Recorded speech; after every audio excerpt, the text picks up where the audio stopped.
Bonjour, bienvenue à Lumière du Monde, votre émission diocésaine de Québec. Jasmin en compagnie de Marie-Josée. Oui, bonjour. Alors, avant de commencer l'émission, on se doit de saluer notre nouveau cardinal à Québec, Gérald Évidemment. Cyprien, notre archevêque.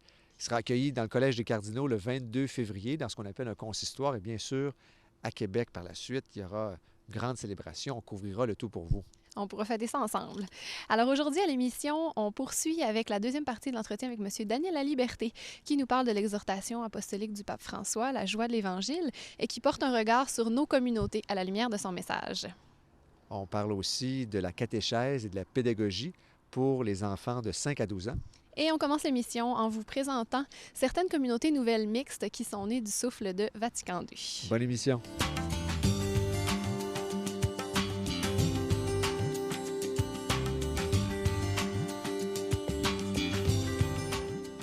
Les communautés nouvelles sont un bien précieux pour l'Église.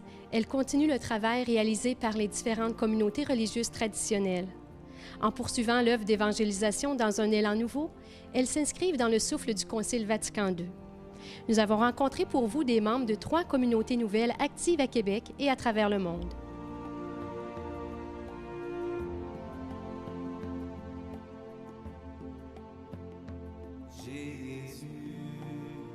Sans le concile, on ne pourrait pas exister.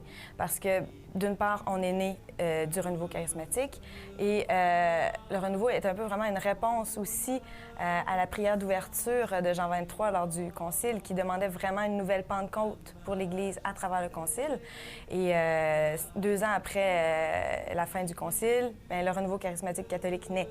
Donc, et 5 ans plus tard, c'est l'Emmanuel. Alors, on est vraiment très près du concile.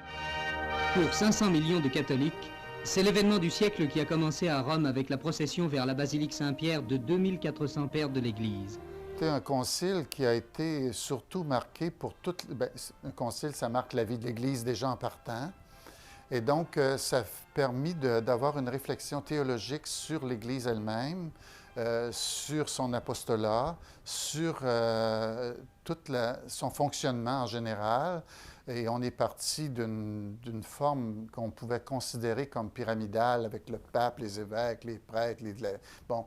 Et on est passé à une Église dans la réflexion et dans l'application avec le temps. Évidemment, ça prend beaucoup de temps à mettre en place, mais on est passé à une Église où les laïcs ont pris une plus grande part, une large part même, je dirais. Mais disons que c'était l'objectif du Concile de faire qu'on fasse Église, mais vraiment Église à tous les niveaux. Mais le Concile Vatican II a voulu faire une mise à jour de la vie religieuse, de la vie consacrée, retrouver une spiritualité qui était une communion qui avait un lien particulier avec la suite du Christ. Et donc, ça a été très important au Concile Vatican II, ce renouveau de la vie consacrée. Marie-Jeunesse est née dans les années 80, ici à Québec, à Saint-Michel-de-Sillery, autour de Réal, qui est notre fondateur. Et puis, au tout départ, c'était un petit groupe de jeunes que Réal avait rencontré, qui gravitait autour de la paroisse et qui tranquillement s'est réuni, a commencé à prier ensemble. La première prière qui a été au cœur de ce petit groupe-là, ça a été le chapelet. Le désir de la vie consacrée n'était pas encore présent, mais tranquillement, c'est venu et quelques-uns ont dit « Ce qu'on vit ensemble, ça nous fait tellement vivre qu'on aimerait ça pouvoir le vivre justement pour toute notre vie, dans la vie consacrée. » Et tranquillement, comme ça, la communauté a grandi. Maintenant, on a une maison, bon, comme je vous l'ai dit, à Québec. Ensuite, nous en avons une à Sherbrooke où nous sommes 95, c'est notre maison de formation, moyenne d'âge de 26 ans à peu près. Et on a aussi une maison à l'île de la Réunion, en Belgique et à Tahiti. On a une communauté qui est au niveau de la spiritualité et à la fois mariale et eucharistique. Donc, c'est-à-dire on passe beaucoup de temps devant le Saint-Sacrement. Puis aussi, on est une communauté qui est contemplative et missionnaire. Donc, on ne peut pas donner ce que l'on n'a pas. Donc, déjà, on puise dans la prière la relation à Jésus pour se laisser transformer, pour se laisser habiter du Seigneur et ensuite le transmettre dans une vie missionnaire qui est auprès des jeunes, pour que les jeunes aient la vie. Seigneur, tu m'as séduit, dans ma vie tu as été le plus fort. Oui, avec plaisir. Notre famille Myriam, c'est une famille spirituelle composée d'hommes et de femmes consacrés à Dieu. Et notre modèle, c'est la Sainte Famille de Nazareth. On a été fondé en 1979 par sœur Jeanne Bizier, une beauceronne. Et notre communauté est à la fois contemplative et missionnaire. Dans la famille interne, c'est-à-dire les petits frères et petites sœurs, nous sommes 85 membres à l'interne et nous avons aussi 2 petits frères qui sont prêtres pour le service de la famille. Nous avons aussi la famille qu'on appelle externe, c'est-à-dire nos membres affiliés. On a plusieurs centaines de membres affiliés qui vivent de notre spiritualité. Et il y a aussi des familles, des couples, des jeunes aussi, qui sont aussi avec nous pour cheminer dans notre spiritualité. Alors, c'est une grande famille. Et nous sommes présents aussi dans 5 pays différents, dont le Canada, bien sûr. Nous avons 6 maisons, 6 foyers au Québec, 1 au Nouveau-Brunswick et 1 en Saskatchewan. Nous avons 2 missions en Haïti. Ce sont nos premières missions à l'étranger, en 1981. Nous avons une mission en Russie, en Belgique et en Uruguay. Et bientôt, nous aurons la chance aussi d'avoir un foyer en Pologne.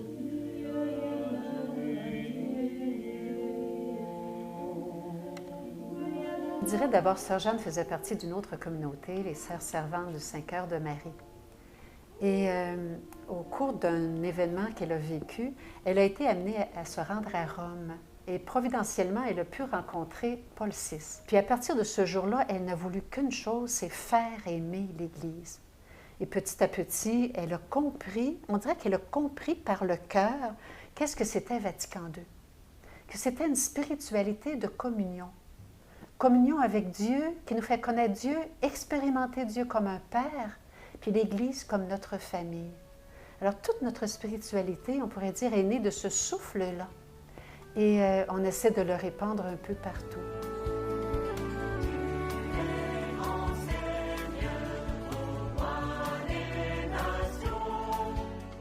Alors, la communauté de l'Emmanuel est installée à Québec depuis 2007, mais au départ, il faut savoir que ça vient de France. On existe depuis une quarantaine d'années, depuis 1972, à travers une quarantaine de pays maintenant. On compte à peu près 9000 membres, dont essentiellement des familles, donc des laïcs célibataires ou mariés, des jeunes couples, ou sinon aussi des prêtres, des consacrés. Et essentiellement, à Québec, on est venu s'installer à la demande de Monseigneur Ouellette. On a été assigné à la paroisse Saint-Thomas d'Aquin, tout près de l'université, de Cégep. Vraiment une mission avec les jeunes. Les 2 fondateurs, Pierre Goursat et Martine Lafitte, se sont vraiment reconnus comme frères et sœurs en Christ et ont senti le besoin de se voir plus fréquemment pour prier. Donc, ils ont commencé à 2. Tranquillement, il y a des gens qui se sont greffés. Alors, en une année, à peu près, ils sont passés d'une 50aine à 500. Alors, il y a vraiment eu une grande expansion. Et ce qui fonde vraiment la communauté, la grâce particulière, c'est à travers l'adoration eucharistique. Donc, c'est vraiment l'intuition de départ que tout passe à travers le cœur de Jésus. De là, le nom de l'Emmanuel aussi, qui signifie Dieu avec nous.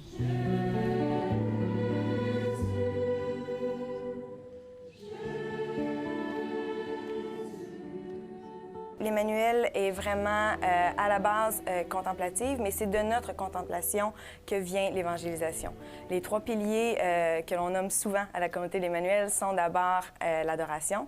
De l'adoration naît la compassion pour les faibles, la compassion pour les pauvres ou tout simplement pour ceux qui n'ont pas eu le bonheur de la rencontre avec le Christ encore. Et de cette compassion-là, le désir d'évangéliser, donc le zèle qui nous tourne vers nos frères et sœurs. On évangélise beaucoup à travers la liturgie, à travers les chants, parce que même les gens qui ne connaissent pas l'Emmanuel connaissent les chants, souvent.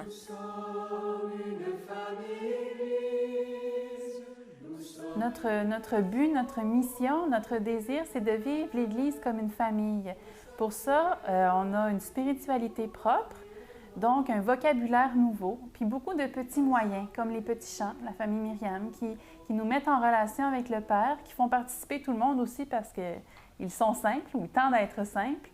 Et aussi, nos maisons sont ouvertes pour des temps de ressourcement spirituel à même la famille encore pour vivre et partager cette expérience de famille. On partage nos temps de prière, nos temps de travail, nos temps de repas aussi. Avec l'expérience de Vatican II, on passe de la sainteté individuelle à la sainteté communautaire. Puis, alors, si je vis dans une famille, je tends à ce que tous mes frères et sœurs soient aussi des saints.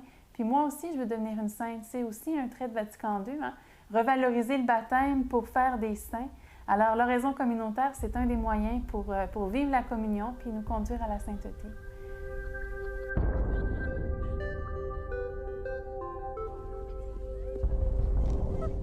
Deux points forts de Vatican II est l'ecclésiologie de communion et la mission.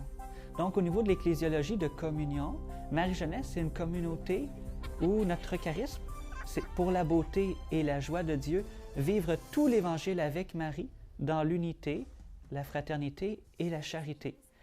Et donc, l'unité est au cœur de notre charisme et ça s'articule à travers une unité, une communion entre frères, sœurs, prêtres, dans une même vie communautaire, une même vie de prière, puis une même vie missionnaire. Et il y a aussi des membres externes des familles qui vivent de la même spiritualité, bien que leur première mission soit leur famille.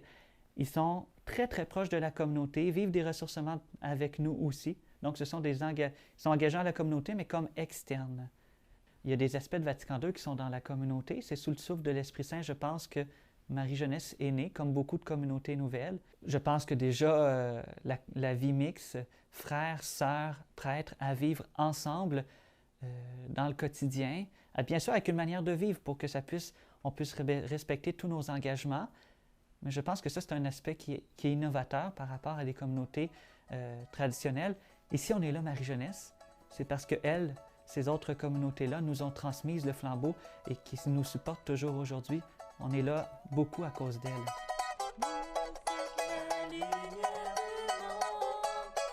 Je dirais que les instituts plus anciens vont être enclins favorablement à aider les nouveaux groupes communautaires, à les soutenir. Des fois, c'est pas juste financièrement, c'est aussi dans la prière, les accompagner, parce que c'est de jeunes groupes communautaires. Puis des fois, ils ont besoin de références plus anciennes parce qu'ils n'en ont pas encore dans la leur.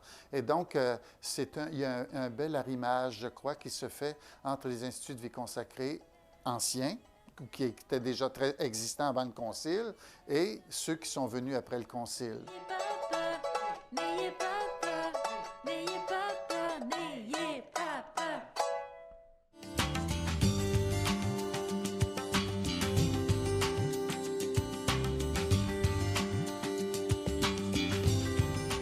Par 2 blocs de 6 minutes déjà, on a exploré un petit peu la toute nouvelle exhortation apostolique, la toute première exhortation apostolique du pape François, qui s'appelle Evangelii Gaudium, donc la joie de l'Évangile.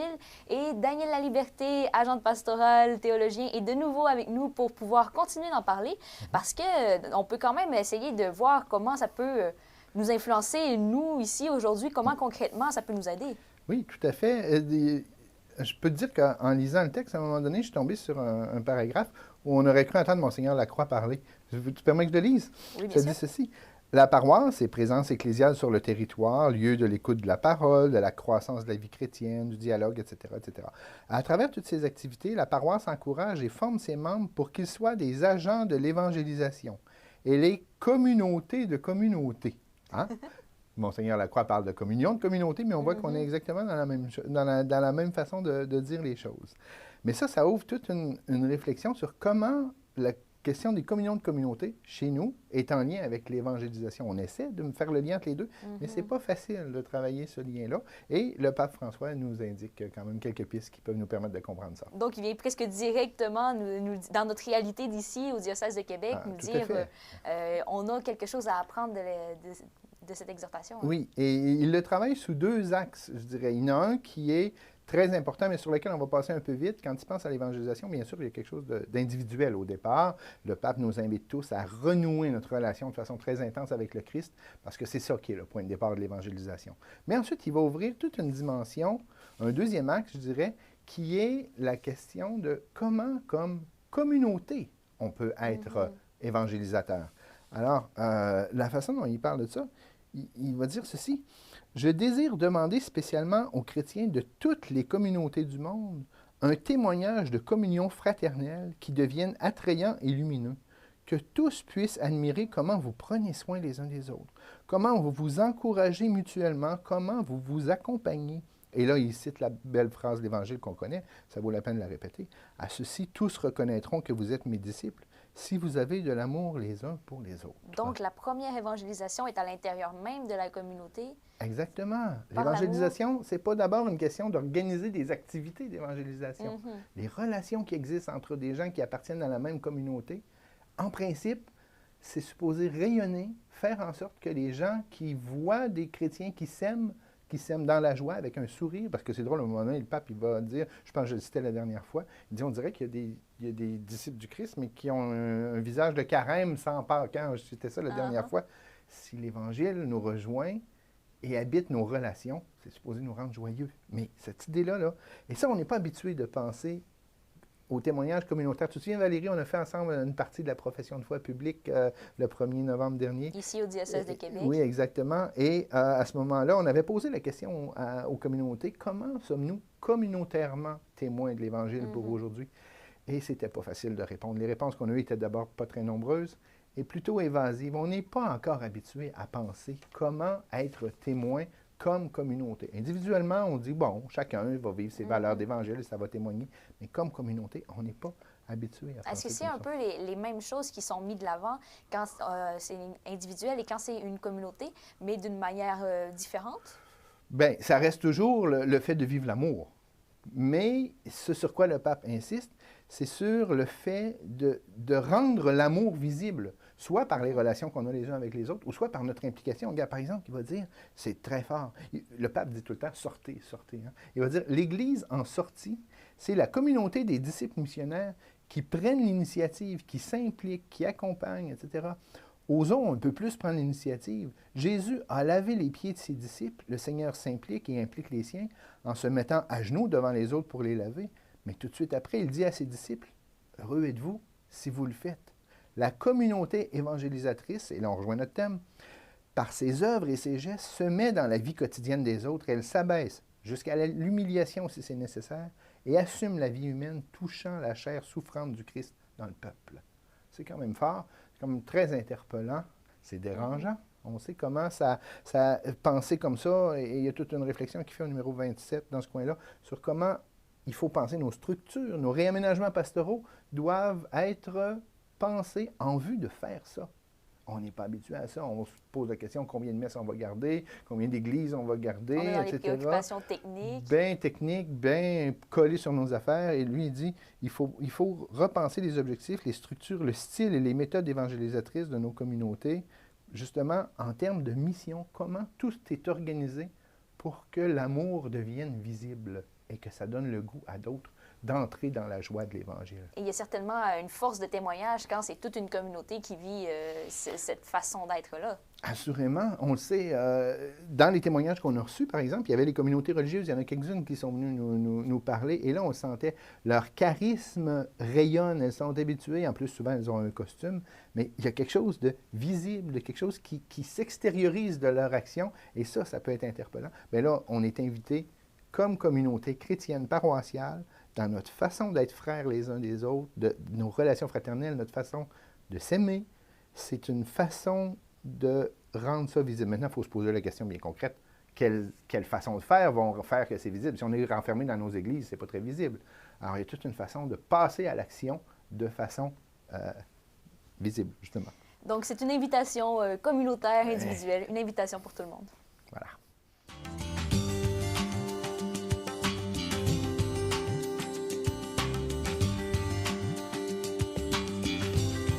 Nous nous trouvons présentement dans l'église Saint-Benoît-Abbé à Sainte-Foy, où a été offerte récemment une formation offerte conjointement par la paroisse et par le Centre catéchétique de Québec, afin d'aider les catéchètes actuels ou en devenir à mettre en place des conditions favorables dans une activité catéchétique pour aider les jeunes à découvrir la relation avec le Christ et à la vivre, mais en tenant compte de leur âge et de leur développement psychologique. Mais est-ce que vous êtes capable de me dire quelle épaisseur a l'amour? Quelle couleur a l'espérance? Pas capable. Alors, on tombe dans la dimension spirituelle. Ça, c'est essentiel et c'est pas pour rien quand on regarde les fruits de l'esprit. Hein, c'est à nous de les développer, mais c'est cette dimension-là spirituelle qu'on développe. Je trouve que c'est vraiment intéressant parce que la formation n'est pas axée sur des contenus. Elle est axée vraiment sur pas une méthode, mais comment je pourrais dire, de la pédagogie. Donc, c'est vraiment complètement différent comme approche. Donc, comme nous, à Saint-Raymond, on peut prendre ce qu'on a appris aujourd'hui puis l'adapter à notre milieu, à la façon où ce qu'on veut s'en aller. Donc, puis c'est quelque chose qui est transportable un peu partout.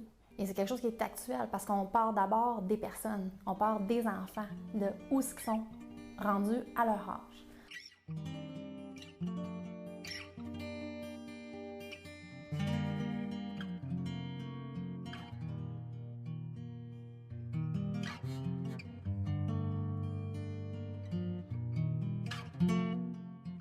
Souvent, les gens nous disent comment vous faites pour avoir la participation efficace d'un enfant. Il faut qu'il lui reste quelque chose quand même. Alors, moi, avant la rencontre, je demande aux enfants d'apporter quelque chose. Donc, quand ils viennent à la rencontre, ils ont déjà une responsabilité. Il faut qu'ils arrivent avec quelque chose. Comment on fait la rencontre de Jésus quand on est un enfant de 5 ans, quand on est un enfant de 7 ans, quand on est un enfant de 12 ans? Les différents âges de la vie font qu'on ne rencontre pas Jésus de la même façon. Puis donc, en étant catéchète ou en étant agent de pastoral, on ne peut pas s'adresser aux enfants de la même façon selon les âges. Donc, il faut connaître d'abord. Et on veut connaître quelqu'un qui est Jésus. Et du même fait, il faut connaître les gens à qui on s'adresse. Donc, le fait de connaître où ils sont rendus, donc on peut s'adapter. Puis s'adapter à chacun d'eux. Un enfant va avoir une certaine capacité d'introspection, pas beaucoup avant 11-12 ans.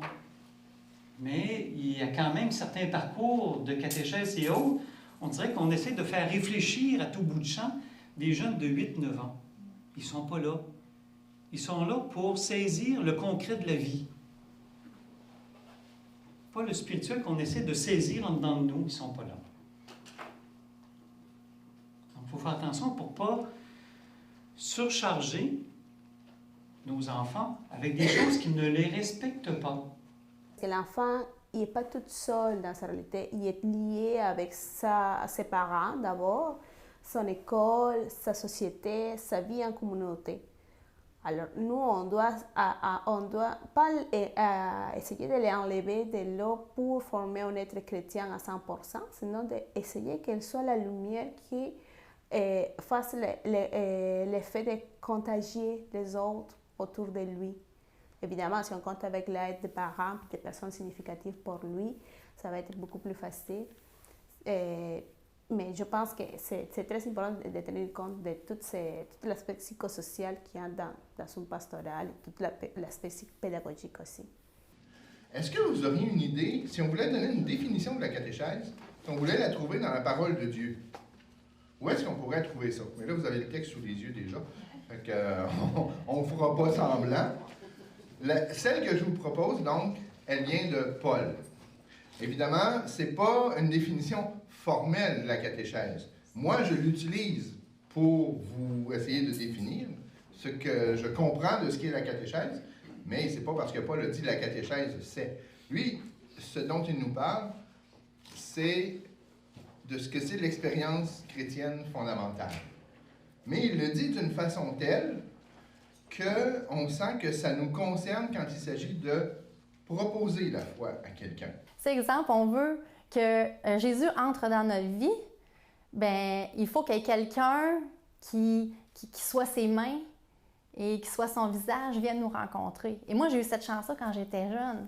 Et c'est ce que j'essaie de faire avec les jeunes que je rencontre pour leur dire que Jésus, c'est pas un message, c'est pas un objet à transmettre, mais c'est vraiment quelqu'un à rencontrer. Si tu prends le temps de bien les écouter, d'entendre ce qu'ils ont à dire, tu peux quand même réussir toute l'expérience que tu as de la mettre à disposition des enfants, puis ça peut faire quelque chose de beau. Si l'on en croit le témoignage des personnes qui nous ont laissés à la fin de la journée, de toute évidence, la formation offerte aujourd'hui répondait à un besoin bien concret. Les personnes nous ont dit qu'elles repartaient mieux outillées pour mettre en place des activités catéchétiques qui sachent tenir compte de qui sont les jeunes et de leur développement en fonction de l'âge où ils sont rendus. C'est absolument incontournable quand on fait de la catéchèse. Alors, si cette formation vous intéresse, si vous avez le goût de faire un bout de chemin, il y a maintenant un outil disponible. Vous avez simplement à entrer en contact avec le Centre catéchétique de Québec et il nous fera plaisir de vous procurer la documentation nécessaire pour vivre cette démarche.